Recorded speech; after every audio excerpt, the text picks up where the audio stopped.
राम राम बंधुओं, ज्योतिर्लोक में आपका हार्दिक स्वागत है। उपनयन संस्कार प्रकरण में समिधाधान और भस्म धारण के पश्चात पद्धतियों का तात्पर्य उपलब्ध उपनयन पद्धतियां जो हैं उनमें अभिवादन को समाहित किया गया है, अर्थात अभिवादन किया जाता है। अभिवादन प्रथम वैश्वानर का, द्वितीय वरुण का और तृतीय में आचार्य का किया जाता है। अभिवादन के संबंध में आप सभी जानते होंगे, अभिवादनशीलस्य नित्यं वृद्धोपसेविनं चत्वारि तस्य वर्धन्ते आयुर्विद्या यशो बलम्।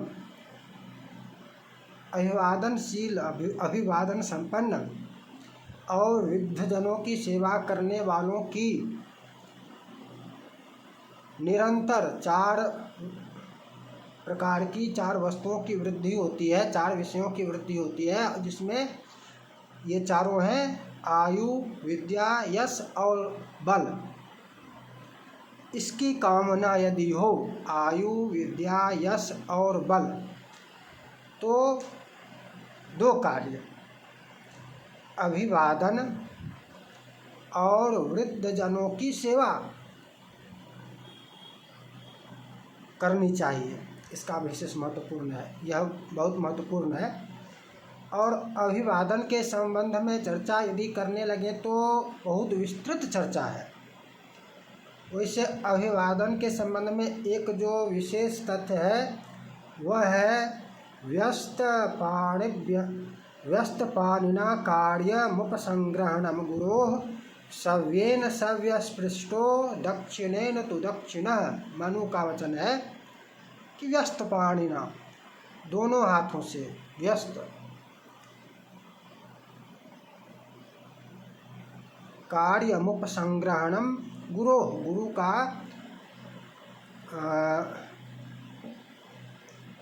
पद ग्रहण करे, व्यस्त, और इस प्रकार से करे कि दाहिने हाथ से दाहिने पद का स्पर्श हो और बाएं हाथ से बाएं पैर का। सव्येन सव्यस्पृष्टो दक्षिणेन तो दक्षिणम। तो ये तो विधान है, सामान्य विधान है, और अभिवादन प्रकरण में विस्तृत चर्चा की जा सकती है, बहुत विस्तृत। किंतु यहाँ पद्धतियों में जो अभिवादन की विधि है उसमें पैर का ग्रहण, पैर का स्पर्श नहीं है, इसका ध्यान रखना है। इसमें भूमि का स्पर्श है। भूमि का स्पर्श करके प्रथम बार वैश्वानर का अभिवादन करे, पुनः वरुण का करे और तदनंतर आचार्य का अभिवादन करे।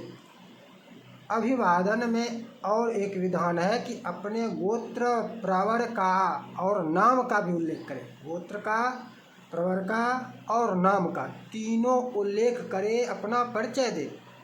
अभिवादन के समय अपना परिचय दे और परिचय में गोत्र, प्रवर और नाम तीनों उल्लिखित करे, तीनों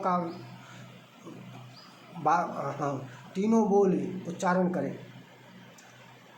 अब इसमें नाम की जो बात आई तो नाम प्रकरण में पहले भी चर्चा कर चुका हूँ कि यदि इंटो, पिंटो, चिंटो, बिट्टो कुछ भी अक्रम बक्रम नाम हो तो पुनः आचार्य उपनयन के समय उचित नाम रखे। नामकरण भी है उपनयन विधि में ही। यदि कुछ जैसा तैसा कुछ भी नाम हो तो उसको पुकारू नाम ही रहने दे, प्रमाण पत्रों तक ही रहने दे। अभिवादन आदि के लिए, धर्माचरण के लिए शास्त्रोक्त विधि के अनुसार उचित नाम रखे। और यह नाम कब रखे? प्रारंभ में ही, उपनयन के प्रारंभ में ही रखे। और यदि नाम रखे तो उसी नाम का प्रयोग करके उच्चारण करें, अभिवादन करें। अभिवादन जो करना है तो उसी नाम का प्रयोग करके करे जो नाम रखा गया हो धर्माचरण के लिए। अथवा इसमें एक नाम वो भी हो सकता है, कौन सा? जो वहाँ पर जन्म के काल में रखा जाता है। नामकरण संस्कार के समय जो रखा जाए, तो नामकरण संस्कार तो होता नहीं है, नामकरण संस्कार तो होता ही नहीं है, लोप हो गया है। कुछ भी नाम अपना रख देते हैं, पिंटू, बिट्टू, चिट्टू, चिंटू, लुट्टू, कुछ भी समझते ही नहीं नाम क्या है, नाम कैसा रखना है। तो इसलिए यदि ऐसा कुछ नाम हो तो उपनयन में नामकरण संस्कार भी करे और एक धर्मशास्त्र के अनुसार उचित नाम रखे और उसी नाम का उच्चारण अभिवादन में ब्रह्मचारी करे। प्रथम अभिवादन दोनों हाथ व्यस्त करके दाहिना मतलब इस प्रकार से भूमि पर रखकर, भूमि पर रखने का निर्देश है पद्धतियों में, तो इसी का अनुसरण करेंगे। और उसमें अमुक गोत्र, हम गोत्र का नाम लेकर कहे अमुक गोत्रो हम, प्रवर का ज्ञान रखे और अमुक प्रवरो हम, फिर नाम अमुक शर्मा हम, भो वैश्वानर अभिवादये, पहले वैश्वानर का अभिवादन, तत्पश्चात इसी प्रकार से भो वरुण अभिवादये, वरुण का अभिवादन, और तदनंतर इसी प्रकार से अमुक गोत्रो हम, गोत्र का नाम लेकर अमुक गोत्रो हम, प्रवर का नाम लेकर अमुक प्रवरो हम, अपना नाम लेकर जो शास्त्रोक्त विधि से रखा गया हो, अलवल नाम नहीं। अमुक शर्मा हम, भो आचार्य अभिवादये, और आचार्य के प्रकरण में भी यहाँ पर आचार्य अभिवादन में भी भूमि का ही स्पर्श रहेगा, यह निर्देश है। तो भूमि का ही स्पर्श यहाँ पर रहेगा।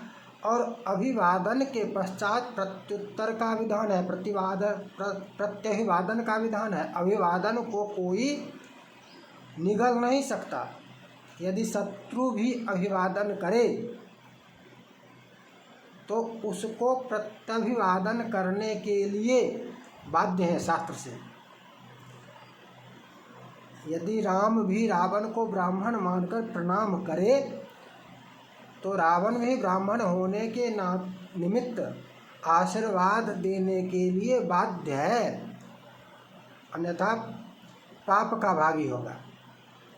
तो यदि शत्रु भी अभिवादन करे, प्रणाम करे, तो उसको यथायोग्य प्रत्यभिवादन। अब प्रत्यभिवादन में भी यथायोग्य, ये नहीं कि सबको सब आशीर्वाद ही देगा। मित्र ने प्रणाम किया तो मित्र के प्रणाम का उत्तर आशीर्वाद थोड़े ना होगा। पुत्र ने प्रणाम किया, शिष्य ने प्रणाम किया, यजमान ने प्रणाम किया तो आशीर्वाद होगा, ब्राह्मण आशीर्वाद देगा।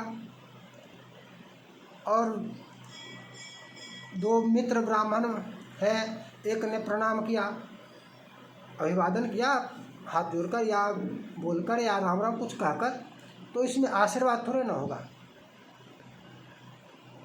इसमें दोनों का दोनों समान रूप से होगा। राम राम का तो राम राम कहेंगे,